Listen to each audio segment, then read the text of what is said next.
Good morning and welcome back. Well, most of you know the Dalai Lama as a man of faith, but Tibet's spiritual leader is also very aware of the changing world around him. I recently caught up with His Holiness to discuss a variety of issues, including stem cell research and how to find inner peace in an ailing economy.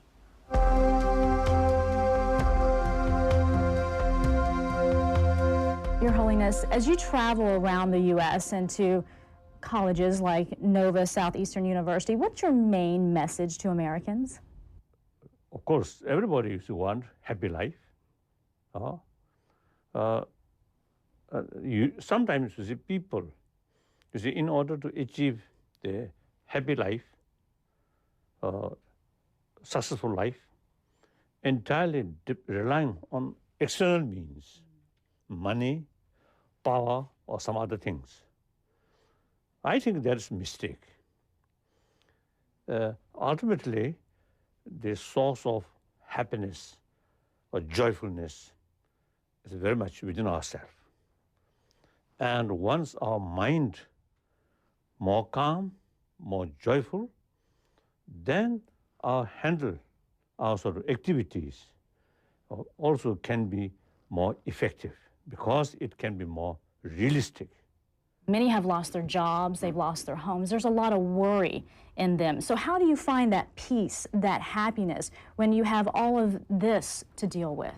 The internal value, there's no limitation. If you make effort, it is development continuously and very stable. The material value, even someone who owns whole world, maybe still discontent. Right. So there is a limitation in any case. So I think America, perhaps, I think you take for granted all your sort of better facility. So then all the certainty something happened, then too much disturbances. And I think the American people, of course the richest country, so sometimes maybe your lifestyle, maybe a little too much luxury sort of life. Too much excess. Too much excess. So better, you see, to, of course, basic requirement is highly necessary. But then, beyond that, I think better to little... simplify. Simplify, yes. Simple way of life. Your Holiness, let me ask you this. Do you think you will ever go back to a free Tibet? Oh, yes, certain. We, everybody, all Tibetan, is a believe things will change. What do you think about stem cell research when it comes to that and religion? That's okay.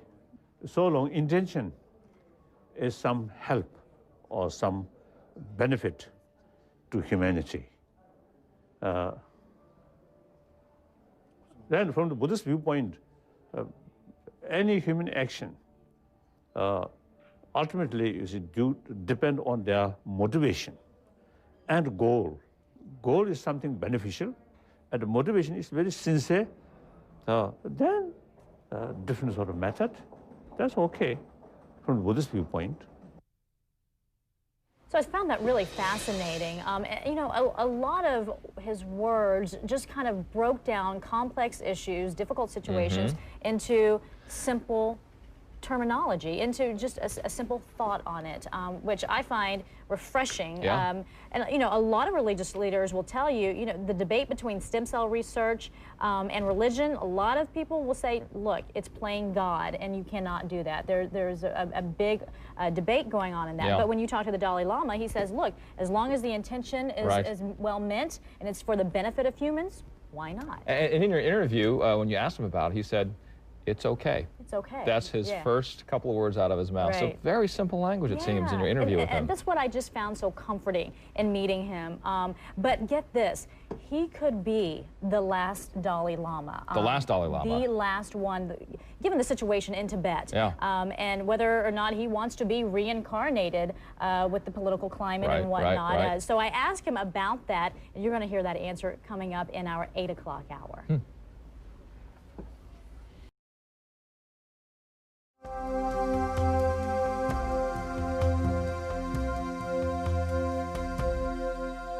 You're the 14th Dalai Lama. There's a lot of concern that you may be the last Dalai Lama. Do you think that you will? That's no problem. That's not a problem. The name institution, Dalai Lama, now there's up to 20 people. As early as 1969, I made clear publicly, officially, the very institution of Dalai Lama should continue or not up to 20 people. So I don't care. For a man of peace, the 14th Dalai Lama has been unable to avoid a life of controversy. In 1937, he was just 2 years old when monks believed he was their reincarnated leader. The world was changing around the young boy. By 1959, Communist China had tightened its grip on Tibet. The Dalai Lama fled for his life to India and remains in exile today. His Holiness is fully aware China will install its own Dalai Lama, so there could be two, but only one that carries on the Tibetan tradition. In order for that to continue, the Dalai Lama may choose to be reincarnated outside of Tibet, and that's not all that could change. The 15th Dalai Lama could even be a female.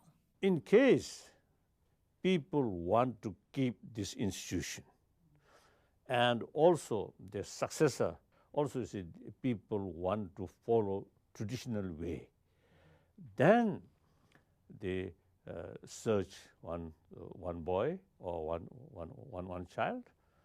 That also there's depends circumstances. If the people want is a female, then that also is possible. In any way, if the circumstances still remain like this, we are outside Tibet. And then the reincarnation of Dalai Lama logically find in free country. Why? The very purpose of the reincarnation is to carry continuously the task which started previous life. So I come in a free country. I escape to free country to certain purpose. So till that purpose not fulfilled, not achieved, then the reincarnation must be, true reincarnation must be who carry continuously that task not yet established, not yet achieved, So accomplished. It like will that. continue. Yes. Meanwhile, the Chinese government, even now, the last few years already is talking about the 15th Dalai Lama. So sometimes Chinese government more concerned about 15th Dalai Lama than me. Political reason, of course. So they may choose one is a Dalai Lama, but that is official Dalai Lama, but not Tibetan's heart Dalai Lama. Your Holiness, let me ask you this. Do you think you will ever go back to a free Tibet? Oh yes, certain.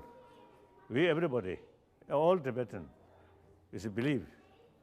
Things will change.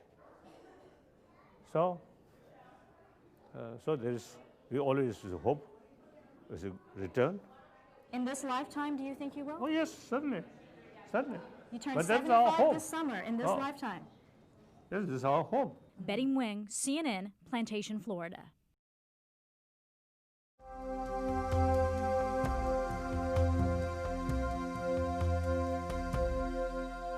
Let me ask you this. There are millions all over the world who admire you. They adhere to your teachings. Who do you look up to? Where do you get your inspiration? Perhaps, firstly, my mother. Yeah. When I was very young, my mother provides maximum affection. Then, of course, I think generally the Tibetan community, like any other major religion, Buddhism also is very much emphasis importance of compassion and forgiveness. Then of course, when I met these people, you see people smiling, so that also the source of inspiration. You call yourself a simple Buddhist monk. Yes. Many people think of you much more than that. But if you weren't a monk, what would you be? Just ordinary human being. Really? There's nothing I simple Buddhist monk, also ordinary human being. What does the Dalai Lama do in his spare time? Do you watch TV? Do you watch the news? People want to know, meditation. What is it like to be you? Meditation? Meditation and reading, study. What do you do for fun? What do you do for fun? Fun, just to talk. Sometimes joke, like that.